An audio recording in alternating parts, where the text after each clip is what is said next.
You ready? No. No, I'm not. Now that I know exactly what I'm in for, no. Well, Was we're that honest starting enough? anyway. Oh, bless. God. Let's go. Far out. All right. Well, welcome to Held, Katrina. Welcome back. It is. It's welcome back. Yes. Oh, my God. Yes. Thank you for inviting me. Yes, my pleasure. My pleasure. So I've decided to take a little bit of a different road, a little bit more personal. And so the second video, I wanted to reflect that with you because, well, you're Katrina. Far out. Yeah, I am. So let's get into it. Alrighty. Oh, here we go. It's- I'm actually nervous. I was not nervous last time. I'm nervous this time. No, this time you're gonna nail it too, because that's just how you roll. Come on. Okay, let's go, woman. All right. So, who are you? Who am I? So you've already introduced me as Katrina. Yep. But if I think about who I am, I have to come back to my internal me, and I am a courageous woman. I am a deep thinker, and I am a deeply caring, intuitive, soulful person who is also a mother, loves being a mother, a wife.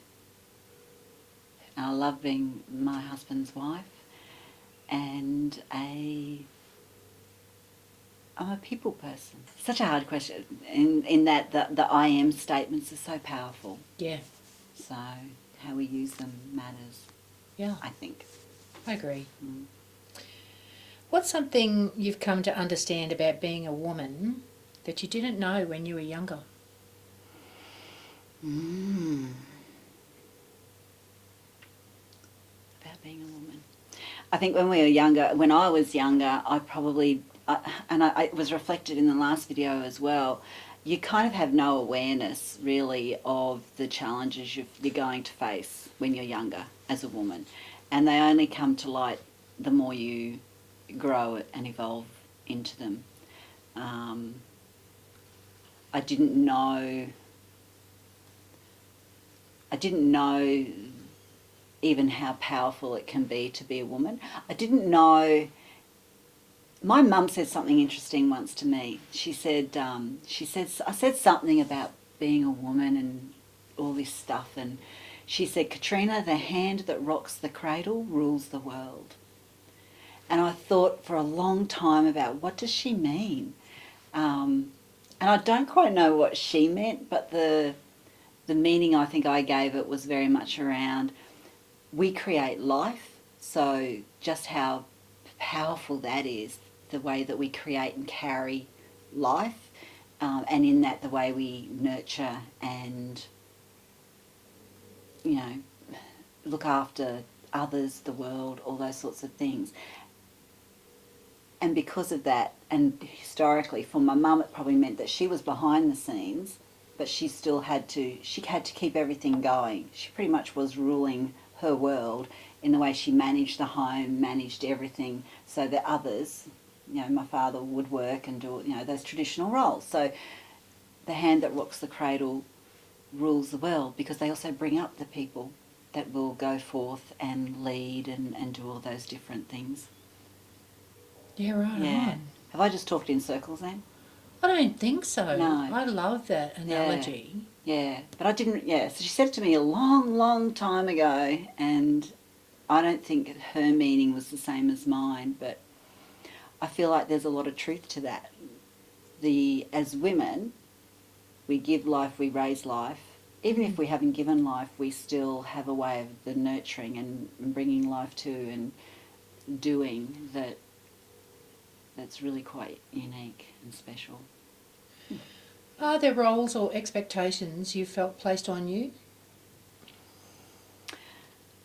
I was brought up to believe that I could be and do whatever I wanted. I just needed to apply myself and believe in myself and do, and that served me very, very well.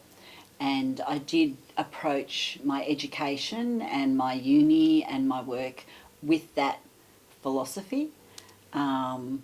Shivers, what was the part of that question? I haven't heard shivers in a couple of decades. Shivers! That was gold. Trying to be polite here. No, you can give me all the fucks you want, or shits. It's all good. Yes. So the question was, are there roles or expectations right. that you felt placed on you? Yeah, and even with that, so in my working world, definitely. But I think that I did grow up with a traditional roles in my household. My father worked. My mum did not work very much at all, and very much kept the house running and did all the everything. And I do think that very much influenced the way that I am in my family environment with my husband and my kids. We both worked, and there was more of an even distribution of the work and the sharing of the work and the raising of the children and all that. However, underlying that, I still think that that a lot of that traditional role still exists. We had the discussions around, when we're working, who's going to take the time off and do that, and we had some agreements around that. But generally, it was me, and I had the more flexibility in my work role to do that, and so I did. And I'm happy for that, because I wanted to be the one. I did want to be the one that was there doing that with and for my kids. So there was a equality in how we wanted to approach it and talked about it, but it was never balanced in terms of who does what when. We shared it, we supported each other, but definitely there was the traditional roles were still probably there. If I'm honest, the traditional roles are still there. I looked after the household, my husband looked after outside, I have no desire to mow the lawn, things like that. Yeah, I looked after the kids and making sure they got to school unless I needed help with that, and then he would help. So how did I navigate that? Yeah. It was tough. Like, I don't think we quite know how we're going to navigate and balance the role of being mum and working until we're in it. I think we have ideals about what it'll look like, and I think we think that we can make it all fit in, and I'm going to do this and I'm going to do that. But I don't think it ever works out that way, and that's that relinquishing control that I talked about in the last video. So I navigated that with support, and I've had people say to me over the years, "Oh my goodness, how did you do all that? How did you start an organisation, CEO an organisation, and have 3 children and all of that?" And some days I did it really, really well, and some days I really sucked, and it was really hard, and I didn't do it very well at all. So support was huge for me. I could not have done the extent of what I did without having that support network. My mum, she would do a bit of running around, looking after the kids. My extended family, my sister-in-law helped as well, my brother. So I had good support around me. That's how I did it. And I did have a husband that we could, and I do have a husband. He's the same one. I've kept him. He's a beautiful man. That we could navigate that together. At times we maybe didn't agree with stuff around it, but we always navigated it together. Yeah. Yeah. No, I don't think there's any easy road. No. With it. I also think we're the world's greatest parents until we become parents. Oh, yeah. Too. Yeah. I know I was. I knew it all before I had a child. Yeah, we have, like I said, we have all these ideals, and then reality hits, and then we figure it out. You're right on. Yeah, and we find the bit that works. Mm-hmm. Yeah. Tell me about a moment when you have felt truly seen.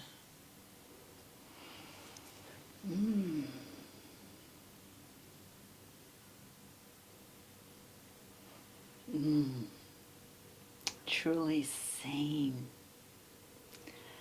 I don't know if I can share the exact moment, but I do remember being truly seen by my husband.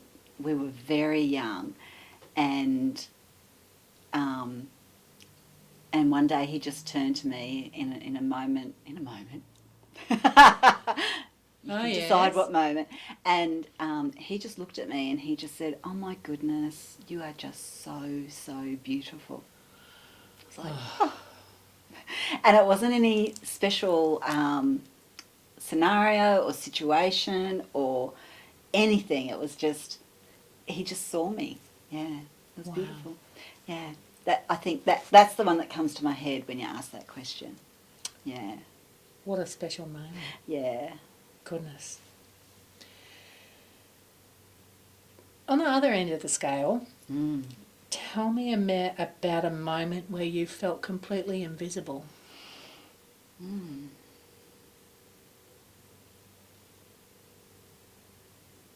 Completely invisible. So if we're talking like non-work stuff, because we've covered that ground. Doesn't matter.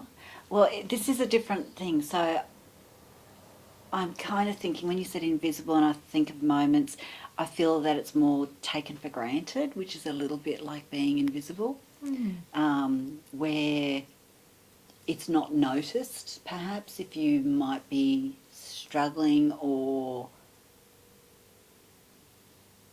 not keeping up, or all those things that relate to, this is hard for me, but I'll do it. I can do it. No one's really noticing because you taught everybody and that you're pretty strong and you've got this. So it's that double-sided coin of not being seen or being taken for granted, but knowing the role that you've played in that as well. And the moments that kind of relates to is both work and personal. You know, it's work in trying to be the strong one all the time and hold everything together, which I've said before doesn't serve you well in the long term, and you need to drop some of that facade. Same personally.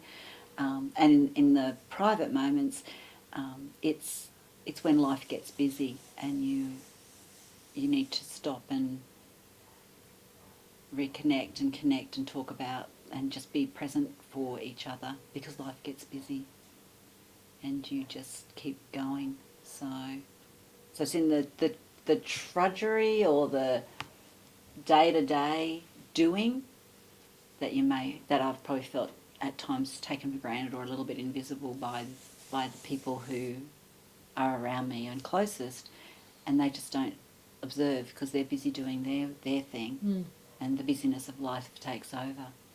How do you come out of it? It's talking about it. Yeah. And it's the asking. It's the vulnerability. It's the vulnerability of saying, actually, I'm not doing too well. Actually, I'm really struggling. Actually, I'm quite pissed off. Actually, I'm feeling frustrated. Can we, and then talking it through and then asking for help. I need help. Having a partner that's willing to have those discussions, and not just a partner, but the network around you. Yeah, huge important. And Yeah. you build that. So I've been very fortunate, you could say lucky, that it's also intentional and, choices you make that I have those around me. Yeah. And I do, and I have those relationships. Yeah. That we can do that. Yeah. Yeah. Awesome. Yeah. Asking for help, like, seriously, it's probably one of the hardest things to do. Yes. I would have to agree with you wholeheartedly there. What's that saying? We grieve alone, but we heal together. Yes. Oh, that's nice. I like that. Yeah, we do. And we don't have to grieve alone. No, we don't. Yeah. I know that without my support network, the past 2 years, holy fuck. Yeah. Like, I would not have gotten through the past 2 years without my chick posse. Yeah, yeah. I love how you label them chick posse. Without my chick posse. Yeah. Because, oh God, at moments when I questioned everything, Yeah. having that somebody there to just listen. Mm. Mm. And they don't always know either, do they? No. Like they don't know. They don't know that you need that person to vent to. They don't know that you need that someone to talk to in that moment. They may sense it and then Yeah. ask you, but it's not always obvious to others, or they don't want to overstep. Yeah. They don't want to assume that they're.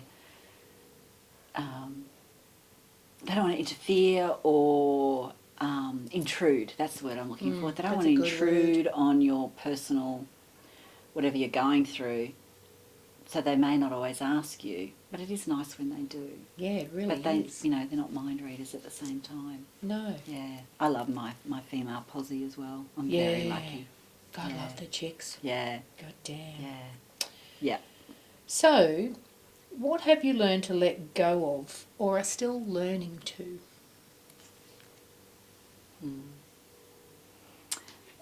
I think I'm still learning to let go of how I think things should be and let them be. I get in my head sometimes the way things should be, and if it doesn't go like that, I get a little bit pissed off. Yeah. So letting that go and just letting it evolve as it should. So I'm still learning to do that. I've let go of, I think, okay, so I'm in that menopause age group. I'm there. Sing it to me, sister. Oh my God. And so I've been through perimenopause, which I didn't even know I was going through because I thought I was in grief and change. I was in some form of change, but I didn't think it was perimenopause. So I've had to let go of some things that go along with that transition as well. So I've had to let go of things like the way I think I should look. Yep. The way my body works because it's working differently now. So I've had to let go and then go, so what can I do about it? Yeah. And then I've had to let go of old beliefs about what I think I should and what I should do, what I can do to actually move forward and address the things I can. So there's a difference between accepting and then addressing and changing the things you can. So I've had to learn a lot about that in menopause and all the changes that come with that. Yeah, but what a time to do it, though. Mm. With all the shit that comes along with menopause, it is still the unlocking of awesome. Yes, yes. Like, what do you mean by that? The unlocking of awesome. Yeah. Seriously, less fucks to give. Yeah, I'm still learning that. But when you give fucks, you give a fuck hard. Oh, very hard. And maybe that's the difference. Yeah. Maybe that's the difference, is that the things that I really give a fuck about, I really, really do. Yeah. But I think I'm still learning to let go of the things that I don't. Or I shouldn't give a fuck about. Yeah. So, yeah. But it is stepping into the, what is it? It's the wisdom of it all. I love the wisdom of it all. And I'm still gaining the wisdom. Yeah. But menopause has been a tough one because it comes with aches and pains and, different things that you just go, what the hell's wrong with my shoulder? I miss sleeping through the night. Yeah. What is that? What? Oh, my goodness. I haven't had that in a few years. Yeah, and the sweating and too much. So really I've had to learn, and I'm still learning, to let go of the standards and what I think about my body and myself and how it should be working. Yeah, nice. Yeah. Is there a story or lesson from another woman in your life that has stayed with you? There are a few. My mum's story is very yeah, my mum's story is a big one, and that's the story of a woman who lived in a small country town, fell in love with a man, moved away with the man, some domestic violence, chose to leave, and we literally ran away, and she had a new life. That is a huge story. Yeah, yeah. So. She's a legend, your mum. Goodness. Very pragmatic woman, yeah. Which again is what's the word? Being so pragmatic meant that she was very practical in her approach and decisions that she had to make. Yeah, Yeah. yeah. Do you think that's a generational thing? Yeah, I do. I do. Yeah, yeah. It's Well- like you made your bed, you got to lie in it. Yeah. I think that's a lesson she had to let go of. Yeah. Or a belief that she was brought up with that she had to learn to let go of. Yeah. I think that life was very hard for our mums. Yeah. They were all taught to take a pill and not feel that emotion because that's uncomfortable. Just take a pill and ignore it. And that's not something my mother, she got that advice as well, but she didn't take them, and then they got concerned that she was collecting them. She wasn't. So yeah, but you're right, and yeah, it's a very different time, and I'm very grateful for her decisions and learnings because that impacted my own. Yeah. Yeah. Excellent. Yeah. What do you wish we spoke more openly about?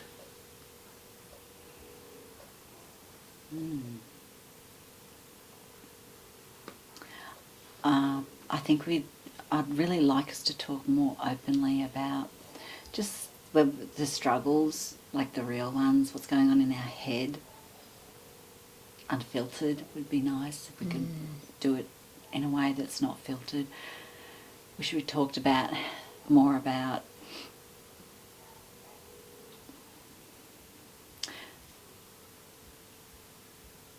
the things that we think are normal, because they're normal to us may not mean that they're normal. So talking more about what's actually going on for us in a way that's safe so that we don't feel like that's just what everybody has to deal with, or that's what everyone's... And that could be anything from health, relationships, work. So just talking more openly. Oh, what is something I should talk more openly about? I'm a pretty open book, so I talk openly about lots of different things. I think I'd like if people talk more openly about how hard the different transitions are in motherhood and womanhood.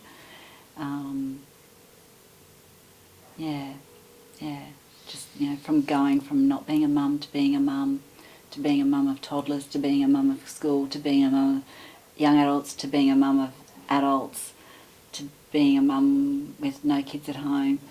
Yes, just all the transitions. It's just talking more openly about that. And it's different for everybody, so again it's just what's normal, what's not. And really none of us are normal. There's no such definition. I'm very not normal. See, again, I'm such an... I think I talk pretty openly to the people who are close to me and the people that I trust, because it's hard. It's not like you can talk really openly to people you don't trust. No. Because I feel like people earn the right for some of your vulnerabilities. Yep. And, they earn the right for some of your vulnerabilities. So I don't think you don't have to share some of those with everybody. It's just knowing the right people to be open with. Yeah. And I feel like I have that with different people in my life. Yeah. Yeah. When do you feel most like yourself? There's two different times when I probably feel most like myself. I do feel most like myself when I'm surrounded by my family, whether that be my kids and my husband, and our extended family, or I also feel very much myself when I'm around my brothers because they've known me the longest. It's really hard to it's a great leveler, isn't it? Like Yeah. when you and my brothers and I, we're quite close and we're friends as well as siblings. We do have done a lot together and we're still very, very close. So like we're going out for dinner and to a concert this Friday, and we go on siblings weekends and stuff like that just to make sure we're, you know, staying pretty really solid. So I feel really very much myself when I'm around them because their job in my life is to make me laugh, and I love to laugh, and they are hilarious. So I feel very much myself around them, and my family. It's just relaxing, and then I also feel very much myself alone in my favourite room in my house with my cup of coffee, my decks of cards, and just being with me. I feel very much myself there, very much myself with my besties, and very much myself when I'm coaching and supporting other women. Yeah, Amazing. I know. I'm very lucky. It's a good life. It is a good life. I feel very fortunate and proud that I've made good choices. Yeah, good on you. Yeah. So we're done with the questions. Is that it? That's it. I know, right? Stop it. Oh my God, they still weren't easy. Could go very deep, but yeah. Yeah, I'll wait and see how that unfolds. Yeah. It could go very deep. Very deep. I feel like, I think I said it to you before, it's like some stories are not just mine, so you have you've to got to be be very careful. Yeah. I'll have to be very mindful of that with this channel Yeah. too, Yeah. because some of the conversations will be very personal. Very, yeah. Like I could have gone down a deep road with some of those, but Yeah. it's not just my story. No, and we do need to be respectful. Yeah. Far out. Yeah. And I know I have my story and I'm allowed to share it, but I'm just aware of the impact on others Yeah. that I care about. Yeah. So thank you very much, Katrina, Oh, thank you. for doing number 2, which will be up soon. Oh my goodness. I don't know if I want to watch that one. You will love it. Oh, I don't know. I love it. Anyway, It's just fun. it is fun. You're amazing. Oh, stop it. You I'm so are proud of too. you. My God. So excited. So I'm going to say bye-bye, Katrina. Bye, Amanda.